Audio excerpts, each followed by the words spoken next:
আপনি কারোর জন্য কিচ্ছু করতে পারবেন না, কারণ আপনার সেই ক্ষমতাটাই নেই।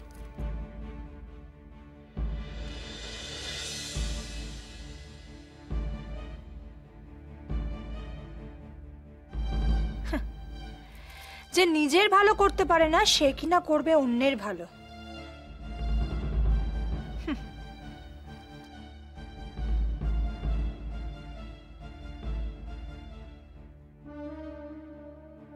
কি বলতে চাও কি তুমি? আজ আপনি এত বড় একটা সুবর্ণ সুযোগ পেয়েছিলেন। সুযোগটা কাজে লাগলে দেশেরও কল্যাণ হতো, আর আমার চোখে আপনার সম্মান বেড়ে যেত। তাই নাকি? তা এমন কোন মহাপাপ করেছি আমি? মহান আমার দ্বিতীয় বিবাহের প্রশ্নে আমাকে সমর্থন করেননি আপনি। সবাই যখন আমাকে কোণঠাসা করে ফেলেছিল তখন আপনি সেখানে বসে বসে মজা দেখছিলেন। কেন? আমার পাশে এসে দাঁড়ালে কি ক্ষতিটা হতো আপনার? কর্ণিমা, আপনি সবকিছু লাভ ক্ষতি দিয়ে কেন বিচার করেন বলুন তো? তার মানে? মানেটা খুব পরিষ্কার কর্ণিমা। সব জায়গায় সব সময় সবার পক্ষে কিছু বলাটা সম্ভব হয় না কর্ণিমা। আর আজ সভাটা পরিচালনা করছিলেন রাজপুরোহিত মশাই, তাই আগ বাড়িয়ে রাজিমার কিছু বলাটা। তাই নাকি? তা দেশের হিতে কিছু বলতে এত ভয় কিসের? ভয় নয় কর্ণিমা, একে বলে শিষ্টাচার। খনা, রাগ করে কোনো লাভ নেই কর্ণিমা। আমি যা বলছি তা ঠিকই বলছি। আর আপনার প্রস্তাবে যে সবসময় দেশ উপকৃত হবে আপনি এত নিশ্চিত হন কি করে? আর কে বলেছে ভাইকাকার দ্বিতীয় স্ত্রীও পুত্র সন্তানের জন্ম দেবে? তিনিও তো কন্যা সন্তানের জন্ম দিতে পারেন। হ্যাঁ তাই তো। সবার কপালে তো তোমার রাজিমার মতো। ভাগ্যে শুধু কন্যা সন্তান ছাড়া আর কিছুই লেখা নেই।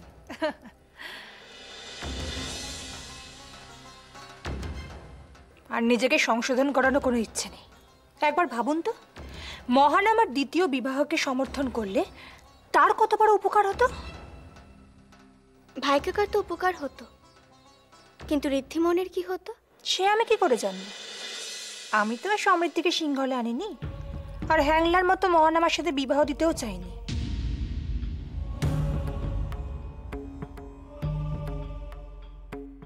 এসব কি বলছেন কি আপনি কর্ণিমা? রাজিমা তো ভালোর জন্যই। থাক, তোমাকে আর আমাকে ভালো মন্দ শেখাতে হবে না। আগে নিজের ছেলের যজ্ঞোপবীতের ব্যবস্থা করো, তারপর অন্যকে উপদেশ দেবে।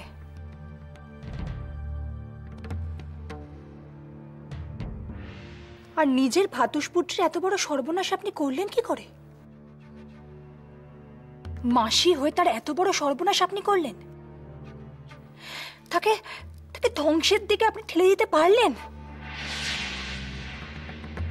আপনি কি মানুষ?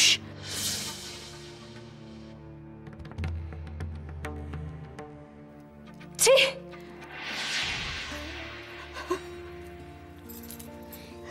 রাজিমা, কাঁদবেন না রাজিমা। দেখুন, এদের কথায় নিজেকে কষ্ট দেওয়া মানে নিজেকে অপমান করা। না না রেবতী, আভেরি তো ঠিকই বলেছে। আমার জন্যই তো সমৃদ্ধির এত বড় সর্বনাশ হয়েছে। আমার জন্য।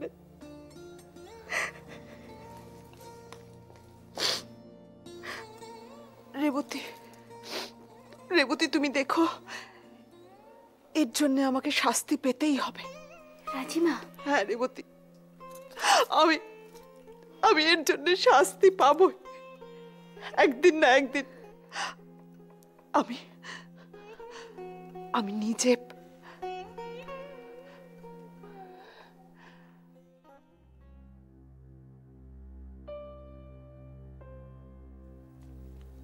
ভাই কাকা,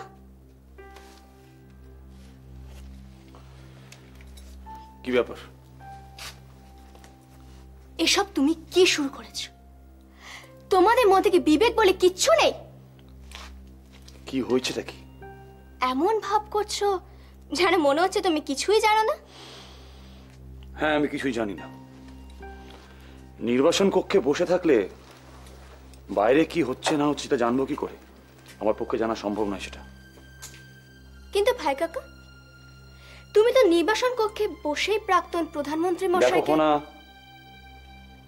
আমার নিজস্ব কিছু সমস্যা হয়েছে, তা নিয়ে আমি খুব জর্জরিত। অন্য কোনো বিষয়ে কথা বলতে আমার ঠিক ইচ্ছে করছে না। ও, নিজের সমস্যায় জর্জরিত বলে আমাদের জীবনকে অতিষ্ঠ করে তুলেছ। কি হয়েছে বলো তো? কি বলছো তুমি আমাকে এই সমস্ত? আজ কন্যিমার অভ্যর্থনার সভায়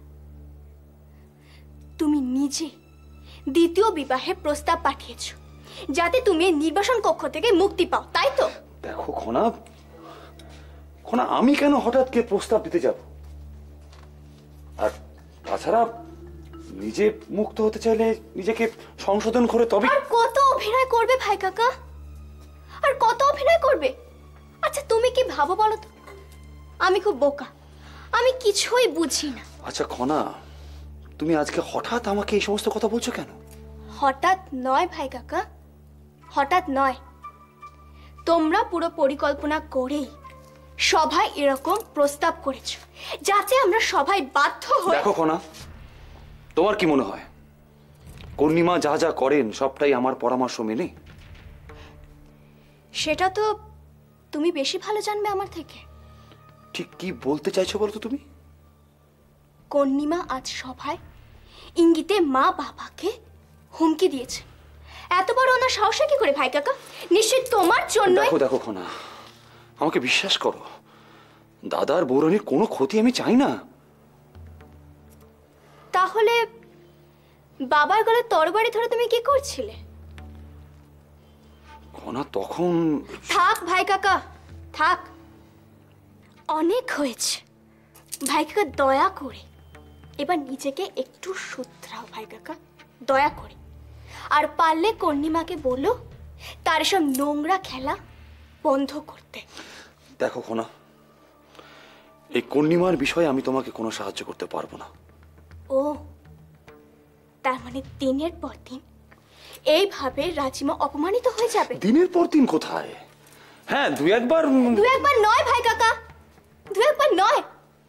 যেদিন থেকে কন্যিমা এখানে আছেন, যেদিন থেকে কন্যিমা এখানে এসেছেন, সেই দিন থেকে তিনি রাজিমাকে অপমান করে যাচ্ছেন। সেই দিন থেকে এমনকি আজ সভার শেষে কন্যিমা রাজিমাকে যা নয় তাই বলে গেছে, যা নয় তাই। ছি ছি ছি ছি ছি ছি ছি ছি। বাহ, চমৎকার ভাই কাকা, মনে মনে তো বেশ আনন্দ পাচ্ছ, আর মুখে কন্যিমাকে ধিক্কার জানাচ্ছ। সত্যি ভাই কাকা, কি অভিনয়ের ক্ষমতা তোমার! খনা, চিৎকার করো না ভাই কাকা, আমি তোমাকে আর একটুও ভয় পাই না। কন্যিমা বা মাসুমাকেও না। পারলে ওদেরকে বলে দিও এসব বন্ধ করতে, না হলে কিন্তু।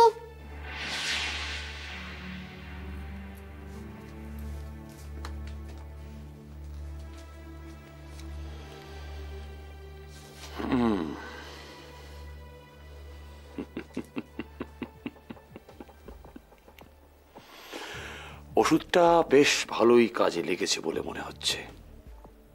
তুমি আমার উপরে এতটাই বিরক্ত হয়ে গেছো খনা, যে তোমার মানসিক স্থিতিশীলতা নষ্ট হয়ে গেছে। আসলে তুমি ভেতরে ভেতরে খুব দুর্বল হয়ে পড়েছো, সেই জন্য তুমি আমাকে এভাবে আক্রমণ করতে চাইছো। কিন্তু ভীষণ বড় ভুল যে করে ফেললে নিজের দুর্বলতা প্রকাশ করে। কারণ আমি তোমার এই দুর্বলতাকেই তো কাজে লাগাবো।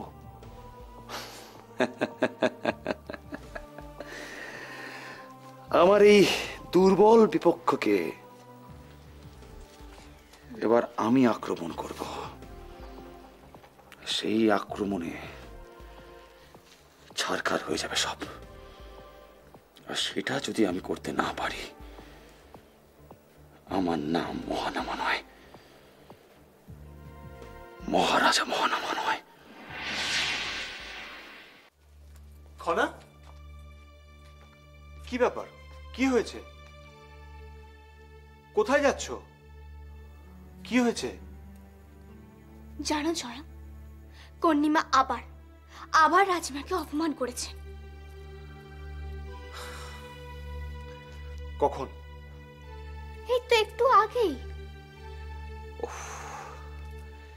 এই রমণীর দেখছি কোনো ভয় নেই, যখন তখন রাজিমাকে। ভয় হবে কি করে জয়ম? কি করে হবে? পেছনে যে ভাই কাকার সমর্থন রয়েছে। জানি। সেজন্যই তো আমি ভাই কাকাকে পরিষ্কার বলে এসেছি, যদি এরকম আর চলতে থাকে তাহলে আমি কিন্তু। ভাই কাকাকে বলে এসেছো মানে? কি বলেছো? সোজা কথায় সতর্ক করে দিয়েছি জয়ম, যাতে আর কর্ণিমারা। সর্বনাশ করেছো। কি দরকার ছিল এক্ষুনি গিয়ে? জয়ম, তুমি কি বলতে চাইছো? মানে ওরা যা খুশি তাই করে যাবে আর আমি চুপ করে বসে থাকবো? আমি সে কথা বলছি না খনা, কিন্তু তুমি আজকে কত বড় বোকামি করেছো তুমি জানো? বোকামি মানে? তাছাড়া কি, মানুষ যখন ভয় পায়, দুর্বল হয়ে পড়ে, তখনই কাউকে আক্রমণ করে। আর তোমার ভাই কাকা স্পষ্ট বুঝতে পারবে যে তুমি মানসিকভাবে বিপর্যস্ত হয়ে। তাতে কি হয়েছে জয়ম? খনা, খনা, তুমি বোঝার চেষ্টা করো। আমরা যত দুর্বল হয়ে পড়ব, ভেঙে পড়ব, ততই ততই ওরা পেয়ে বসবে। ওদের আক্রমণের মাত্রা ততই বেড়ে যাবে। তোমার বাবার অনুপস্থিতিতে কোনো বড় অঘটন ঘটলে আমার পক্ষে আর সামলানো সম্ভব হবে না খনা। জয়ম, জয়ম, তাহলে তো আমি খুব বড়। খনা, খনা, যা হওয়ার হয়ে গেছে, কিন্তু তুমি মনে রেখো, এরকম ভুল যেন আর কোনোদিনও না হয়। কি হলো? কি হলো খনা? জয়ম, জয়ম, আমার জন্য তোমাদের জীবন আরো দুর্বিষহ হয়ে উঠলো, তাই না? ও কথা বলতে নেই খনা। দেখো দেখো খনা, খনা, আমার দিকে তাকাও, দেখো আমার দিকে। দেখো, মানুষ মাত্রই ভুল করে, কিন্তু সেই ভুলের সংশোধন করাটাই হলো আসল কথা। কি হলো? আবার কাঁদছো কেন? কিন্তু জয়ম, আমি যে। যা হয়েছে ভুলে যাও।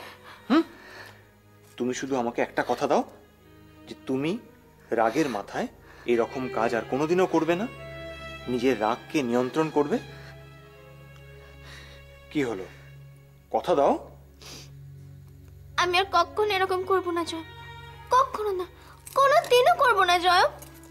এই তো লক্ষ্মী মেয়ে, আর একদম কাঁদতে নেই। শোনো, আমাদের হাতে এখন অনেক কাজ আছে। নিশ্চয়ই বুঝতে পেরেছো কর্ণিমার উদ্দেশ্য মোটেও সুবিধের নয়। জানি জয়ম, সভায় কর্ণিমার কথা মনে হচ্ছিল তিনি বাবার ওপর আক্রমণের কোনো ইঙ্গিত দিচ্ছেন। ঠিক বলেছ খনা, আমায় এখন মহারাজ এবং দিদির সুরক্ষা সুনিশ্চিত করতে হবে। কিন্তু জয়ম, আমার গণনায় যে। তোমার গণনার উপর আমার পূর্ণ বিশ্বাস আছে খনা, কিন্তু প্রধানমন্ত্রী হিসেবে আমার কাজটা তো আমাকে করতে হবে। আর হ্যাঁ খনা, আমি যখন নিরাপত্তার ব্যবস্থাপনায় ব্যস্ত থাকব, তখন তোমায় কিন্তু অন্তঃপুরটা সামলাতে হবে। আমি? হ্যাঁ খনা, আর একটা কথা, রাজিমার কথাটা সর্বদা মনে রেখো।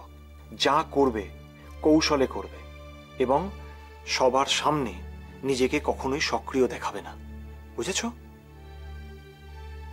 আর তোমার ঋদ্ধিমণিকেও কিন্তু তোমার ভাই কাকার দ্বিতীয় বিবাহের প্রস্তাবের কথাটা জানাতে হবে। সেটা কে জানাবে ভেবে দেখেছো? রাজিমা? না না খনা, এরকম একটা মর্মান্তিক ঘটনা রাজিমার পক্ষে তোমার ঋদ্ধিমণিকে বলাটা সম্ভব হবে না। তাহলে জয়ম, তাহলে তুমি কি? না না, আমি কি করে? দেখো, আমি তো সেনা শিবিরে মহারাজ এবং দিদির নিরাপত্তা সুনিশ্চিত করা নিয়ে ব্যস্ত থাকবো। আমি কি করে প্রাসাদে? আমি করব। তুমি বলবে? তুমি বলতে পারবে? জানি জয়ম, এটা খুবই কঠিন কাজ। তুমি চিন্তা করো না জয়ম, আমি ঠিক সামলে নেব। আমিও জানি কাজটা খুব কঠিন, আর এরকম মানসিক অবস্থায় তো প্রায় অসম্ভব। একমাত্র যদি জানতে পারতে যে তোমার বাবা ফিরে আসছেন, তাহলে হয়তো তুমি কিছুটা মানসিক স্বস্তি পেতে, তোমার ঋদ্ধিমণিকে ভালোভাবে সামলাতে পারতে। কিন্তু কি করব, তোমাকে যে জানাতে সাহস পাচ্ছি না খনা। জানি তুমি নিজে কাউকে বলবে না, কিন্তু আমি আর কন্নিমাকে বিশ্বাস করি না, তাই বাধ্য হয়েই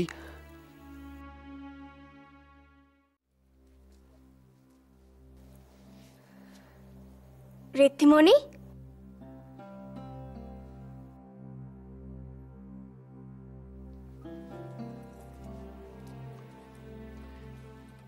ঋদ্ধিমণি,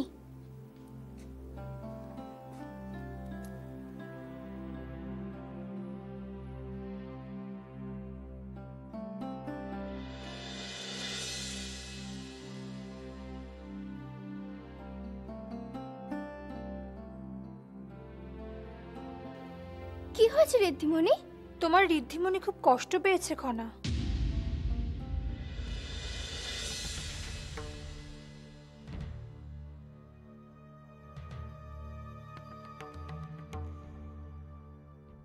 সবাই তো আর স্বামীর দ্বিতীয় বিবাহ মেনে নিতে পারে না।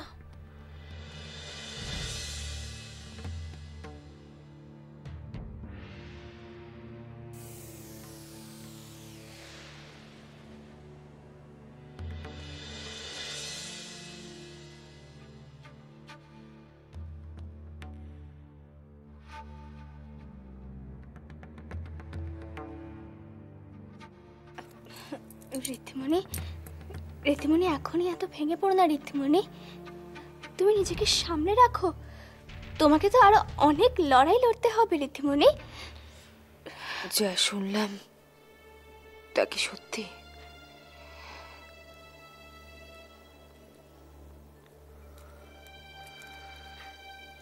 তুমি আসার আগেও কন্নিমা এসেছিলেন।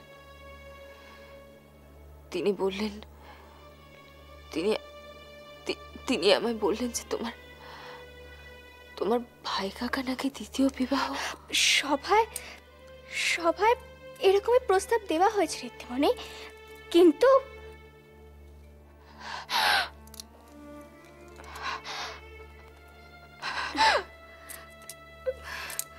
ঋদ্ধিমণি, ঋদ্ধিমণি, এরকম করো না ঋদ্ধিমণি। নিজেকে সামলাও ঋদ্ধিমণি, এখন নিজেকে সামলাও। যাও, আমার কথা তুমি একটু ঠান্ডা মাথায় শোনো ঋদ্ধিমণি। যাও এখান থেকে। আমাকে এখানে তুমি একা থাকতে দাও, ঘরে যাও।